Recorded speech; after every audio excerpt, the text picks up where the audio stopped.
did your bedroom look like when you were little? What did your bedroom look like? A mess. Oh, mine didn't. Mine was always neat and clean. Well, That's because you had the best. So was mine. Dad, tell us about wintertime. Oh, what? When he was in bed? Yeah, your bedrooms, how the snow would come in through the cracks of the... Oh, that'd be the snow. We slept upstairs, and we had a feather mattress. And I and Frank would fight to see who was going to get under the feathers. Yeah, it was cold. Wake up, shake the snow off the blankets. Yeah, those days the families was always so big, and no one kid had one room. Yeah. You all shared. Had to share one sleeping, two sleep in a bed.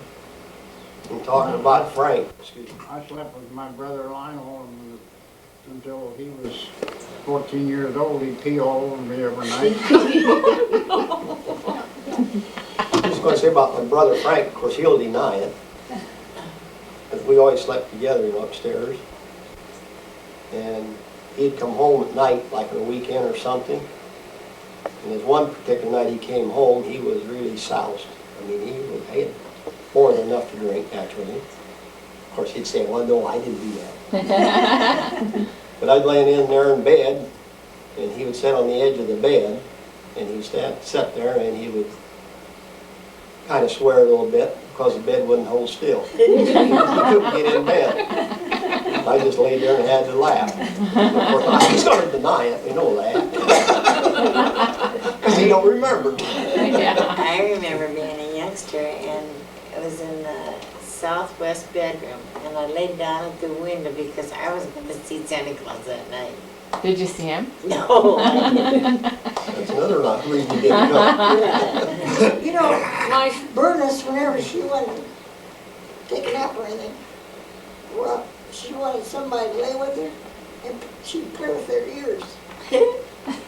And one noon, Mama said, you go up with Bernice and let her play with your ears, and as soon as she goes to sleep, you can come down. I'm like, oh, that's okay. She did, that was her input. Did you go to sleep then before she did? No. Were you gonna?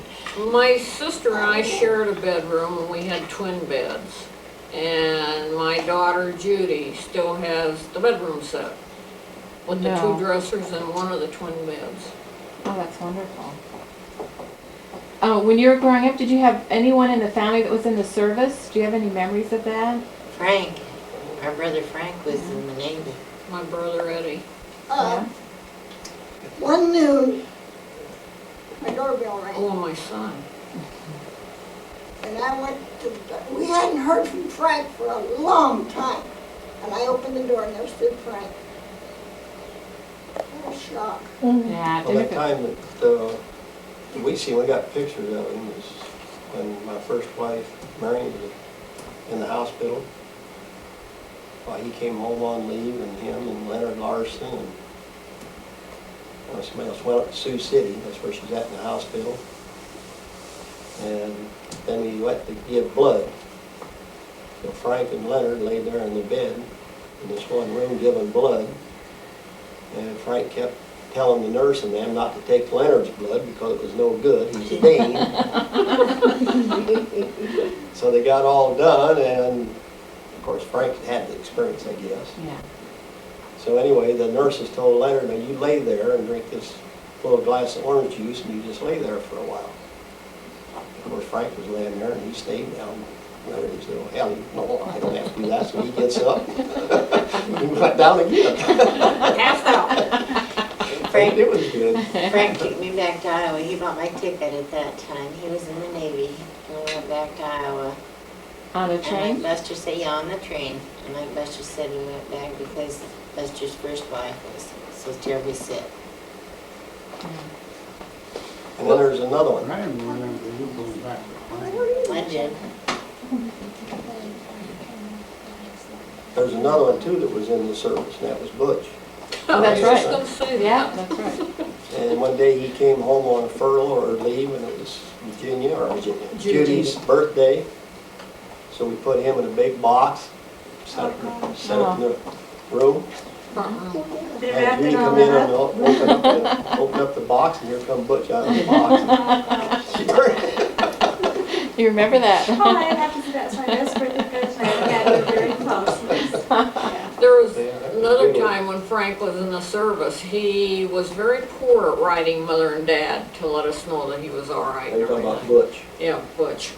And I finally got disgusted with, after about 4 months of not hearing from him, so I wrote to the chaplain at the base that he was on. And every week after that, Frank had to write us a letter and take it to the chaplain, and the chaplain would mail it to us to make Just sure like we heard school. from him. And Butch got so mad at me. And not only Butch was waiting for the letter, but all of his buddies wanted Margaret to hurry up and write him a letter.